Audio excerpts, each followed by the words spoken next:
Chapter 12. Long-term effects of joy. What joy does to a life over time.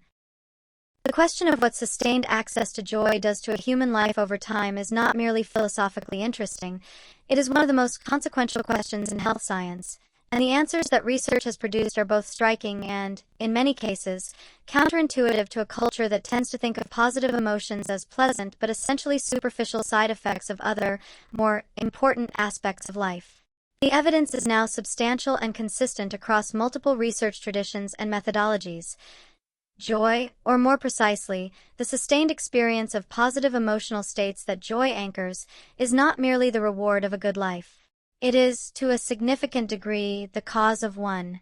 Joy is not what happens when everything goes well.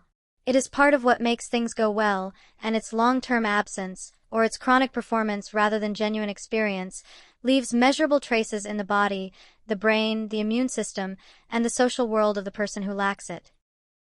The most well-established physical health effect of sustained positive emotion is on the cardiovascular system. A landmark study by Karina Davidson and colleagues, published in the European Heart Journal, found that positive emotional style, the degree to which a person characteristically experiences and expresses positive emotions, was a significant predictor of cardiovascular health outcomes, independent of negative emotion levels, health behaviors, and demographic variables. The protective effect was not explained by the absence of stress or negative emotion. It was a distinct positive contribution of the positive emotions themselves. Subsequent research has identified several mechanisms through which this protection operates. Sustained positive emotion reduces the inflammatory markers associated with cardiovascular disease, improves heart rate variability, a marker of cardiac resilience and autonomic flexibility, lowers resting blood pressure, and modulates the hypothalamic pituitary adrenal axis, the body's central stress response system, in ways that reduce the accumulated physiological cost of chronic stress. Immune function, longevity, and the biology of flourishing. The relationship between joy and immune function is one of the most thoroughly researched areas in the field of psychoneuroimmunology, the study of the relationship between psychological states, the nervous system, and immune function. The findings consistently point in the same direction. Positive emotional states are associated with more robust immune function, faster recovery from illness, and greater resistance to infectious disease. A classic study by Sheldon Cohen and colleagues at Carnegie Mellon University deliberately exposed carefully screened healthy adults to rhinovirus, a common cold virus, and found that those who had reported higher positive emotional style in the weeks before exposure were significantly less likely to develop symptoms, not because they were exposed to less virus, but because their immune systems responded more effectively. The longevity effects of joy are perhaps the most dramatic. The Nun Study, a famous longitudinal study of 678 Catholic nuns whose diaries from early adulthood were analyzed for emotional content, and whose health and longevity were then tracked across decades, found that those who had expressed more positive emotion in their early life writing lived, on average, nearly 10 years longer than those who had expressed less. 10 years.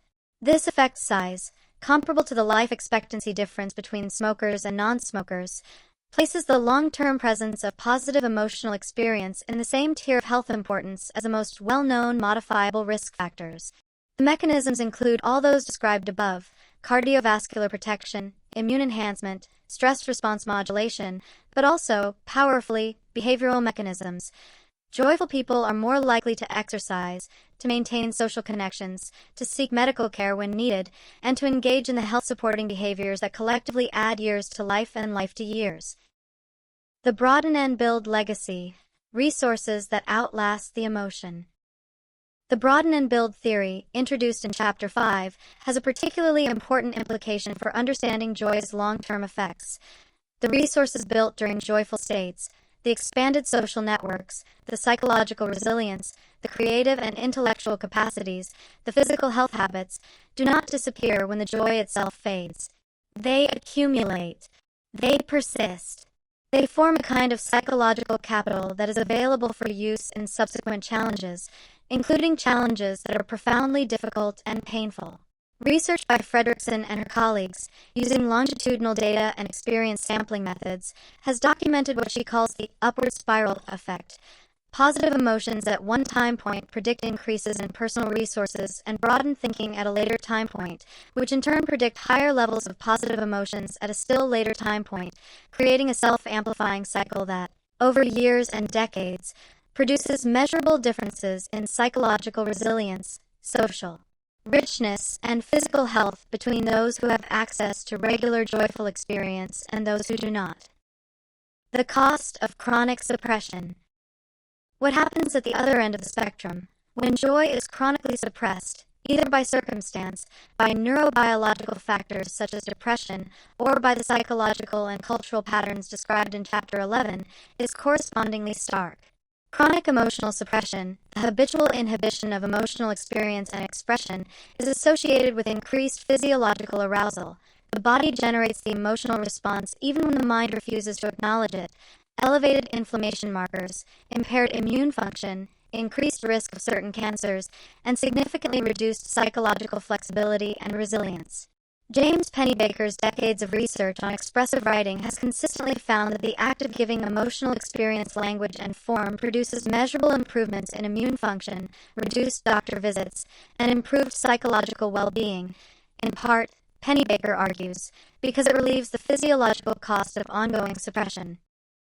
The person who has spent years performing happiness rather than feeling joy, or suppressing their emotional life in the service of function and social acceptability, often experiences what might be called a narrowing of life, a reduction in the range of activities, relationships, and experiences that feel genuinely engaging, a dampening of curiosity and creative impulse, a quality of going through the motions that can eventually produce a crisis of meaning profound enough to force a reckoning. This reckoning, painful and disorienting as it often is also an opportunity, because the nervous system's capacity for joy is not destroyed by suppression. It is merely dormant, and it can be revived. The evidence from positive psychology interventions, from therapy and trauma work, and from contemplative practice is consistent. Even people who have been separated from genuine joy for years or decades can recover access to it, given the right conditions, the right support, and the right quality of attention.